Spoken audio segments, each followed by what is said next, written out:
नमस्कार विद्यार्थी मित्रांनो, ज्ञानदीप अकॅडमीच्या युट्यूब चॅनलवर आपल्या सर्वांचं सहर्ष स्वागत आहे. कुपरिस्थितीमधून सुपरिस्थितीमध्ये सांगायचं तात्पर्य म्हणजे सर्वसामान्य कुटुंबातून, जेणेकरून जिथं मेहनत केल्याशिवाय, कष्ट केल्याशिवाय कुठंही यश मिळत नाही, अशा सर्वसामान्य एका छोट्याशा खेड्यातून कुठंतरी आपलं पुढचं भविष्य किंवा आपली पुढची लाईफ चांगल्या पद्धतीनं आपल्याला जगता यावी आणि सर्वात महत्वाचं आईवडिलांचं स्वप्न पूर्ण करण्यासाठी प्रचंड मेहनत करून त्या मेहनतीच्या विजयावर किंवा मेहनतीच्या जीवावर विजय मिळवून तसं पाहायला गेलं तर नावात पण विजय आहे आणि कार्यात पण विजय आहे. कारण सगळ्यात महत्वाचा मुद्दा तुम्हाला मी प्रथमतः विजय कांदे यांच्याबद्दल बोलत आहे. कारण का विजय कांदे हा खूप प्रचंड मेहनती आणि अभ्यासू विद्यार्थी होता. कारण का की कुठंतरी एक छोट्याशा गावातून येऊन आपल्या करिअरची सुरुवात करण्याचं आणि करण्याचं त्याचं ध्येय होतं. त्याच्या आईवडिलांची, चुलत्याची, भावाची सगळ्यांचीच त्याच्याबद्दलची असणारी आत्मीयता, त्याच्याबद्दलची असणारं म्हणजे औत्सुक्य की विजय तू काहीतरी कर आणि लवकरात लवकर तुझ्या स्वप्नांना भरारी घेण्यासाठी किंवा तुझ्या पंखामध्ये बळ येऊ दे. तर विजय या ज्ञानदीप अकॅडमीमध्ये किती दिवस म्हणजे तू इथं होतास? मला सर 2022 जानेवारी 2022 ला ऍडमिशन आपल्या इथं होतं. ओके ओके, त्यानंतर आपलं झाले सिलेक्शन 2025 ला बरोबर सुरुवातीला बरोबर. डिसेंबर 24 मध्ये 2024 ला सिलेक्शन झालं, परंतु जॉईनिंग आपली जानेवारी मध्ये बरोबर. तर कुठल्या पदावर सिलेक्शन झालं? CISF central industrial security force. Okay.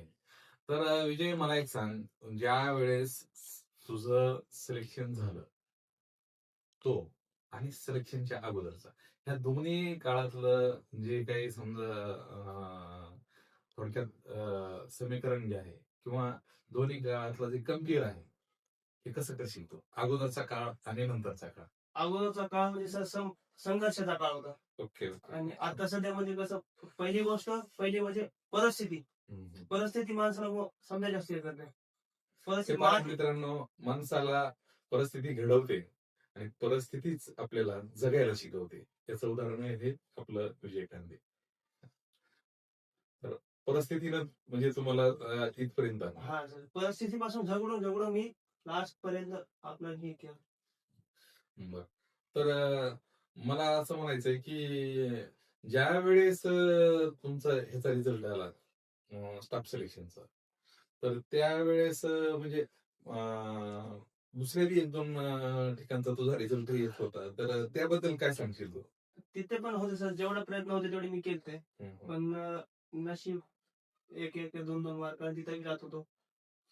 जसं की मुंबई पोलीस वेटिंग होतो. मुंबई पोलीसला वेटिंग वर होता.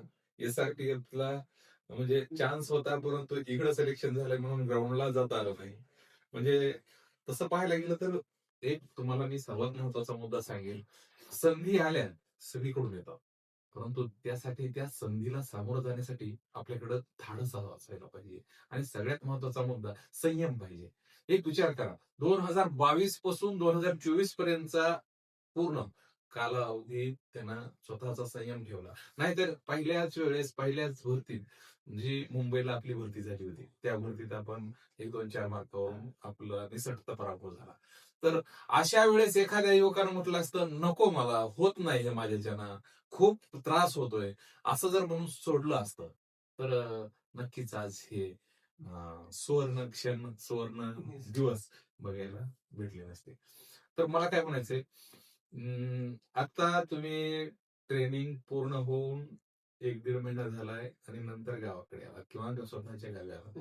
तर म्हणजे ट्रेनिंगला जाण्याच्या अगोदर आणि ट्रेनिंगहून आल्यानंतर गावामध्ये किंवा आजूबाजूला कसं वातावरण कसं? पहिली गोष्ट म्हणजे परिवर्तन होतं सर समाजात. आपल्याकडे बघण्याचा दृष्टिकोन, परिस्थिती आता पहिली वेगळी होती, आता वेगळी. बरोबर. राहणीमान हे म्हणजे फरक पडतो. म्हणजे थोडक्यात असं सांगायचंय की म्हणजे आज तो प्रगतीच्या उंचवट्यावर आहे, प्रगतीच्या शिखरावर आहे.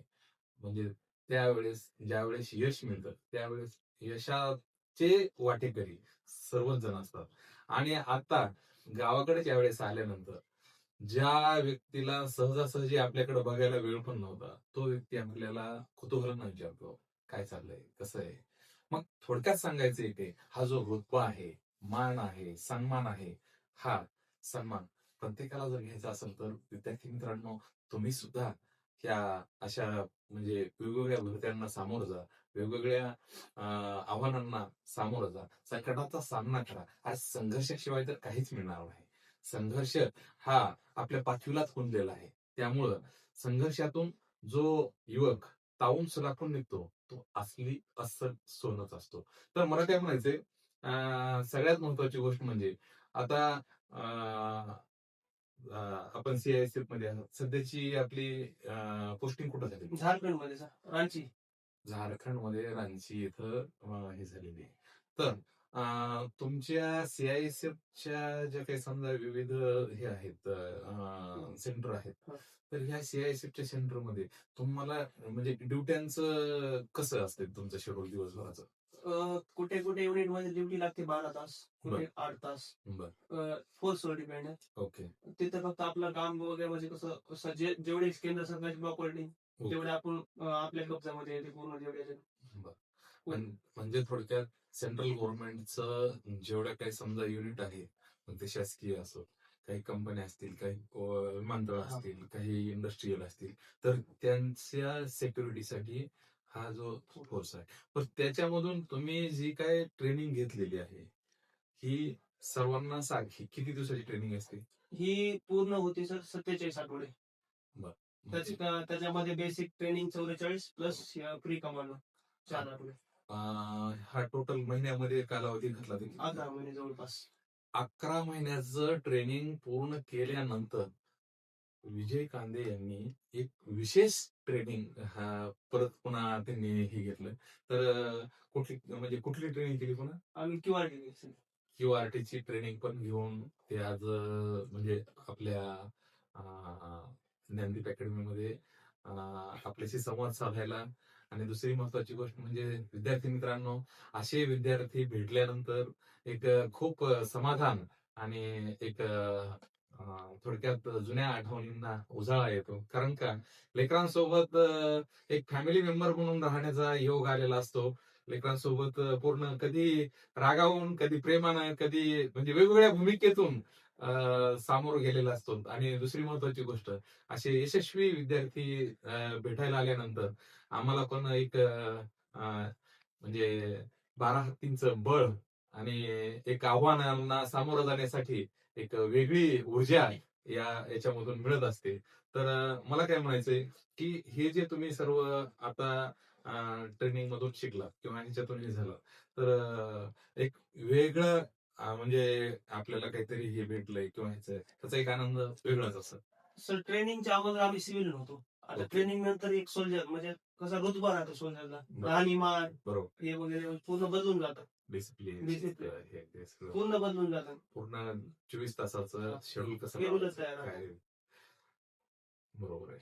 याच्यामध्ये आपण असावं कसं, दिसावं कसं, राहावं कसं, चालावं कसं, हे सर्व काही एक वेगळा ऍटिट्यूड या ट्रेनिंग मधून तयार होतो. आणि एक अस्सल अस्सल हाडामासाचा सैनिक यामधून नक्कीच तयार होतो. तर सगळ्यात महत्वाचं म्हणजे आपण आता किती दिवसाच्या सुट्टीवर आहे? आम्ही सध्या 17 दिवस सुट्टीवर. बरं. गावाकडे सुट्टीवर आल्यानंतर कौटुंबिक वातावरण, नातेवाईकांसोबतचे समजा संबंध म्हणजे कसं काय फील करता तुम्ही याच्याविषयी? ड्युटी असताना वेगळं वाटतं, पण सध्या गावाकडे आल्यामुळे कसं बरोबर मनाला बरं वाटतं. हा. फिरून जातो वापस आपण डबल पुन्हा अजून हे होतं ड्युटीवर. ड्युटी म्हणजे आपलं दिवसभरचं ते स्ट्रक्चर तिथेच. बरोबर. आता सध्या गावाकडे आलं थोडं रिलॅक्स होतं, माइंड रिलॅक्स होतं, घरच्याला पाहायला म्हणजे रिलेटिव्ह भेटणं झालं हो. त्यांचे. आई वडिलांना काय वाटते सध्या? आई वडिलांनंतर असं प्राऊड पॉईंट होणार. नक्कीच सगळे खुशीचं वातावरण आहे आणि सगळं आनंदाचं आणि विद्यार्थी मित्रांनो, सगळ्यात महत्वाची गोष्ट आहे की आपण जे मनामध्ये एक स्वप्न धरलेलं असतंय, आपण आपल्या मनामध्ये काही मला हे बनायचंय, मला हे करायचंय, ह्या गोष्टी ज्या वेळेस आपण नक्कीच अचीव करतो, त्यावेळेसचा आनंद हा वेगळाच असतो. आणि सगळ्यात महत्वाची गोष्ट म्हणजे अशाच आनंदामध्ये तुम्हाला पण आम्ही सामावून घेणार आहोत. परंतु तुम्ही पण या ज्ञानदीप अकॅडमीच्या युट्यूब चॅनलवर हे सर्व पाहत असाल, पहा. आणि सगळ्यात महत्वाची गोष्ट म्हणजे तुम्ही घरून जरी तयारी करत असताल, काही तुम्हाला अडीअडचणी येत असतील, तर नक्कीच आम्हाला फोन करून विचारू शकता किंवा कमेंटमध्ये सांगू शकता. असंच भेटत राहू आणि परत परत तुमच्या कार्याला धन्यवाद. फ्युचरच्या म्हणजे इथून पुढच्या तुमच्या ड्युटीच्या किंवा ह्याच्या पूर्ण पुढच्या लाईफ बद्दल तुम्हाला खूप खूप शुभेच्छा. जय हिंद, जय महाराष्ट्र. धन्यवाद.